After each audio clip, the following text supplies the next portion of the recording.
তো বন্ধুরা ওয়াইটি স্টুডিওতে একটা সকাল সকাল একটা নোটিফিকেশান আসছে। তো নোটিফিকেশানটা কী জন্য আসছে তো আজকের এই ভিডিওতে তোমাদেরকে সম্পূর্ণভাবে বলবো। তো আমি সরাসরি চলে যাব মোবাইল স্ক্রিনে। তো তোমরা এখানে দেখতে পাচ্ছ নো ইস্যু বলে একটি নোটিফিকেশান আসছে। আর কেন আসছে, কাদের জন্য আসছে, আর কি কি কারণে আসছে, তো সব কিছু ডিটেলসে বলবো। তো সবার প্রথমে আমি এটার উপরে ক্লিক করব। তো এখানে লেখা রয়েছে no issue with ad revenue matrix.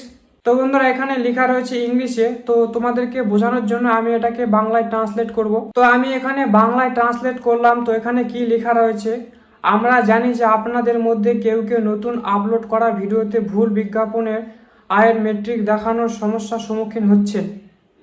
আপনাদের দলগুলি এই সমস্যাটি সম্পর্কে সচেতন এবং সক্রিয়ভাবে তদন্ত করছে। নতুন তথ্য পাওয়ার সাথে সাথে আমরা এই থ্রেডটি আপডেট করব। আপনার ধৈর্যের জন্য ধন্যবাদ। মানে ইউটিউব এখানে বলতে চেয়েছে যে তোমরা যে ভিডিওগুলো আপলোড করছো সেই ভিডিওগুলো রেভিনিউ ঠিকঠাক দেখাচ্ছে না বা আসছে না। তো সেই জন্য ইউটিউব তোমাদেরকে একটা নোটিফিকেশান পাঠিয়েছে।